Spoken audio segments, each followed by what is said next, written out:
जोधपुर में 2 साल पहले पुलिस कस्टडी में एक बंदी की दिन दिहाड़े हत्या कर दी गई थी।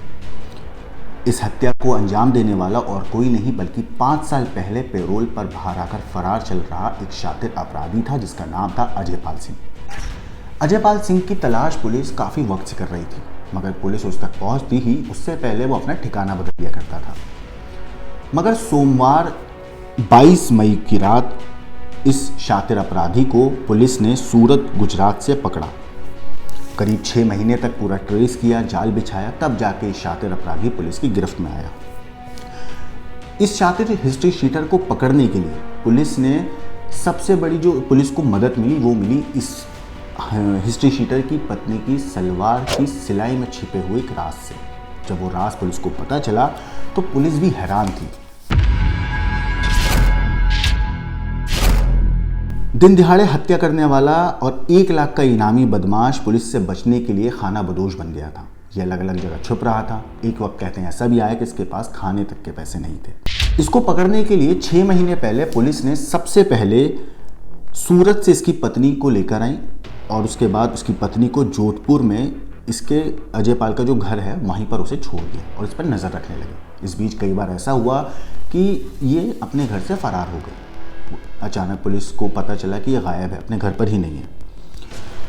जब ये वापस आती तो पुलिस उससे पूछताछ करती पत्नी से। पत्नी हर बार बात को घुमा दिया करती थी, मगर इस बार जब वो अपने पति से मिलकर वापस आई तो पुलिस ने सख्ती से पूछताछ करी और उसको डराया धमकाया और बोला कि तुम एक कातिल की, एक हिस्ट्री शीटर की मदद कर रही हो तो तुम्हें भी जेल होगी। ये डर गई और उसके बाद इसने बताया कि अजयपाल ने उसे एक नंबर दिया हुआ है और उस मोबाइल दिया हुआ है और उस पर ही ये दोनों बात किया करते हैं। अजयपाल का एक नंबर भी है जो वो यूज़ कर रहा है।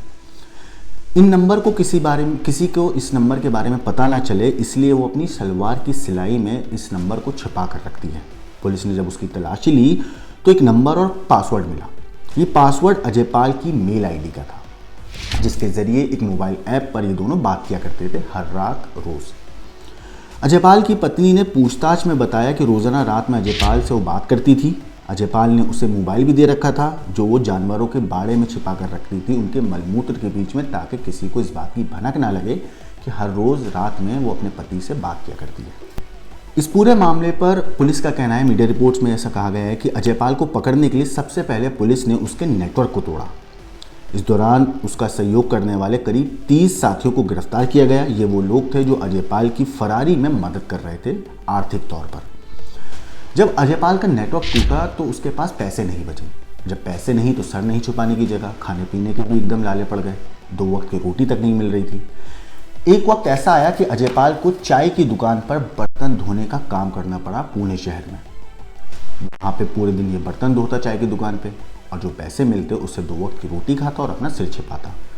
इस बीच पुणे में इसको खबर मिली कि पुलिस वहाँ तक इसे पकड़ने पहुँच गई है।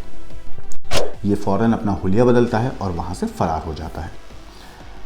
अजयपाल सिंह किसी से अगर कहते हैं एक बार फ़ोन पर बात कर लिया करता था तो दूसरी बार वो सिम ही यूज़ नहीं करता था कि अगर वो दोबारा सिम यूज़ करेगा तो उसकी लोकेशन ना पता चल जाए।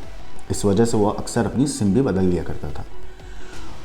वो फ़ोन पर बात करने के लिए एक ऐप का यूज़ करता था, लेकिन यहाँ भी सीधी बात करने के बजाय पहले कोड लैंग्वेज में पता कर लिया करता था कि बात करने के लिए सही वक्त है या नहीं।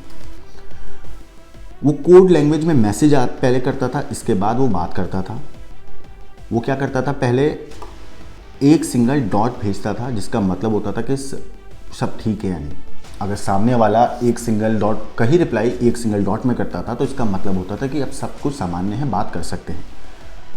लेकिन अगर 2 डॉट के बदले अगर 1 डॉट में रिप्लाई आता था तो मतलब होता था कि नॉर्मल नहीं है और बात नहीं हो सकती है। और अगर 3 डॉट का मैसेज आता था तो इसका मतलब था कि पुलिस पहुंच रही है और उसे इंडिकेट किया जाता था कि पुलिस आने वाली है, वो जहां भी है वहां से जगह छोड़कर फरार हो जाए। अजयपाल ने कत्ल के बाद पिछले 2 साल में महाराष्ट्र, गोवा, कर्नाटक, मध्य प्रदेश, गुजरात जैसे शहरों में अपनी फरारी काटी। इन सभी शहरों में उसने कहते हैं कि मारवाड़ी व्यापारियों को निशाना बनाया, उन्हें डरा धमका कर उनसे पैसे मांगता और उनका सहयोग लेता था। अजयपाल सिंह ने 2 बार बल्कि इस फरारी के दौरान लूट की कोशिश भी करी, लेकिन वो सफल नहीं रहा। इस बीच उसने कर्नाटक में एक ज्वेलर के बैग लेकर भागने की भी कोशिश करी, हालांकि भीड़ की वजह से वो ऐसा कर नहीं पाया। हिस्ट्री शीटर अजयपाल करवाड़ थाना क्षेत्र का रहने वाला है। जालौर के हिस्ट्री शीटर रघु रोकड़ा का खास था, लेकिन किसी मामले में दोनों की अनबन हो गई और 18 दिसंबर को जोधपुर के भाटी चौराहे पर पाली से पेशी करवाकर ला रहे बंदी सुरेश सिंह पर ताबड़तोड़ तो इसने फायरिंग कर दी थी। इस मामले में पुलिस ने पाली के गुड़ा इंदला थाने क्षेत्र के मणिहारी निवासी हिस्ट्री शीटर जब्बार सिंह को भी गिरफ्तार किया था।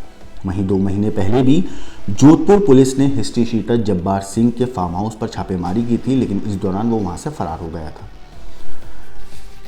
रिपोर्ट्स के मुताबिक जब्बार सिंह एक ऐसा शख्स था जिसने सबसे ज़्यादा अजयपाल सिंह की मदद करी थी फरारी काटने में उसकी।